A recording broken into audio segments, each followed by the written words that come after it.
Sabato mattina sarà l'ennesima giornata di mobilitazione per le scuole più pulite, con il presidio davanti alla stazione di Santa Lucia a Venezia. Ma già da oggi in molti istituti del Veneziano e della provincia i genitori si sono mobilitati per preparare proprio la giornata di sabato.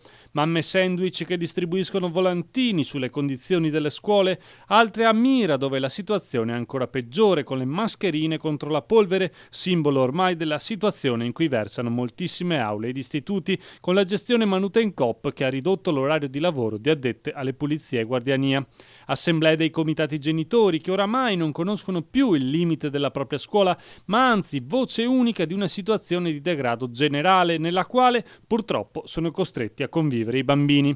Bambini che dovrebbero pensare ad andare a scuola tranquilli, a fare i compiti in classe senza la paura di attacchi d'asma o chissà che altro, bambini che alla fine, nella scala sociale di un paese dove l'istruzione pare ormai sempre più l'ultimo dei pensieri, ne fanno le spese.